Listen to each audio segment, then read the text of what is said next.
Hello FPL managers, yes, we're back again with another video for the Fantasy Premier League 2022-23 season. Yes, I know I've been away for quite a while, haven't been on social media even, but I have been keeping tabs on my FPL team, making transfers and watching my team climb up the ranks.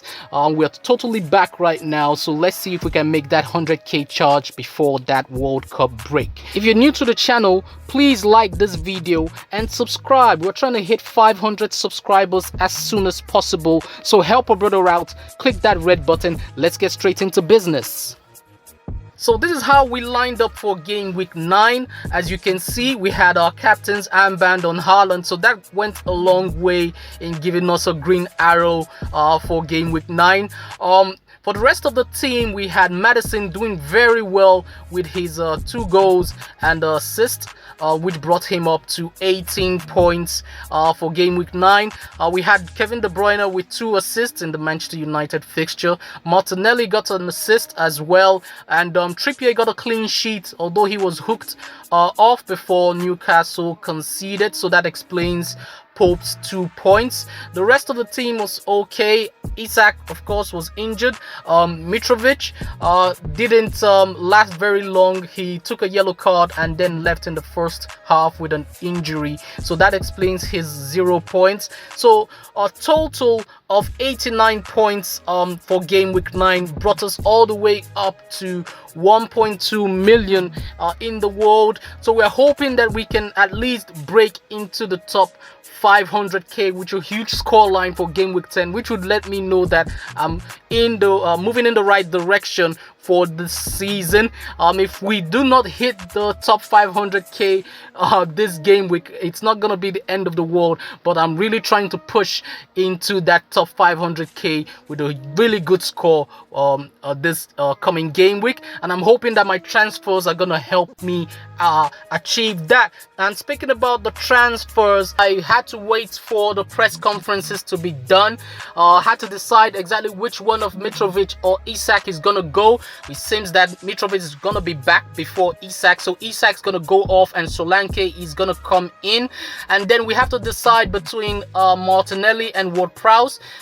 Going out for the guy I actually want, who's Zaha. Martinelli faces Liverpool at home this game week, while Ward-Prowse is going away to Manchester City.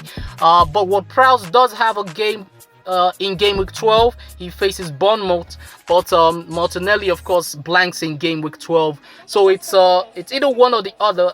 They both cost 6.4 million. So I've gone ahead and taken out Ward-Prowse and brought in Zaha. So I'm keeping Martinelli for this fixture against Liverpool. So that's 2 transfers done. So I've spent both my free transfers. That means that our game week 10 team is gonna look something like this, with Pope in goal. We're gonna have a Newcastle double up with Trippier and Pope.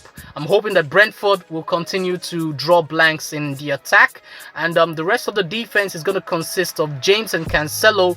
Cancelo at home to Southampton and James at home to Wolves.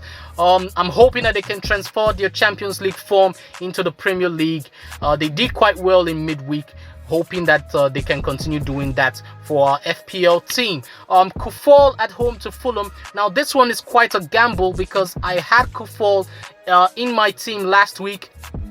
If he had been picked in the starting lineup, he would have gone ahead to get at least a clean sheet, but his replacement went ahead to get 10 points, so that really hurt me a lot. I'm hoping that he's going to be selected. If he doesn't, then someone from the bench is going to replace him, but I'm going to flip a coin and go with Kufal at home to Fulham in game week 10. As for our midfield, we've gone with the new man Zaha at home to Leeds, Maddison away to Bournemouth. I'm hoping he can continue his really nice form.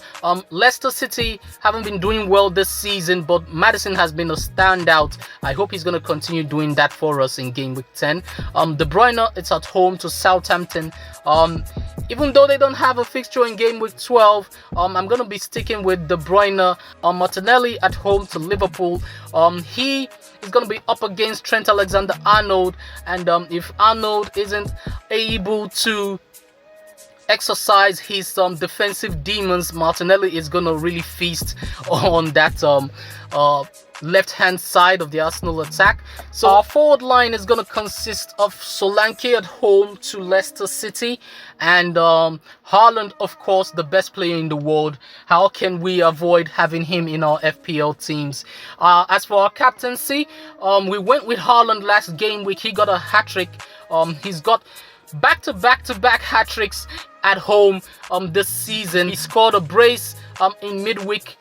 So I'm hoping he's going to continue that form at home to Southampton.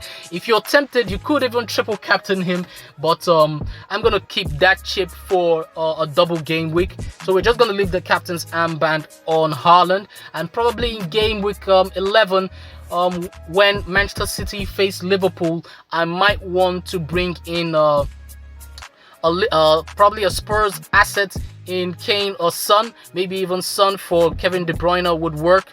They're at home to Everton, and well, we'll cross that bridge when we get there. As for players I do not own who I expect to score points in game week 10, I've gone with the in-form Aubameyang. The fixtures favor Leicester City. I've gone with Barnes. I expect a clean sheet for Crystal Palace, so Mitchell is my pick. And as for our random punt, I've gone with Saka, and Aubameyang, he's scored in his last 2 games in all competitions, and he's up against a managerless Wolves, so that's an easy pick for me. You could go with Sterling if you want. Barnes is facing the second worst defense in Bournemouth, and Leicester City are on the up, so I expect him to do well in game week 10. Leeds are away to Palace, and they failed to score in their last game when they were at home to Villa, so against an organized Crystal Palace defense, I don't expect them to do too well, so Mitchell is my pick. And Saka loves the big occasion. He scored in the fixture against Manchester United. I expect him to do well against Liverpool at home. So those are my 4 picks who I expect to score points, even though I do not own them. And that's it for the video for this week. All that's left to do is to wish you guys good luck for game week 10. Have fun, FPL wisely, and I'll catch you guys on the next one.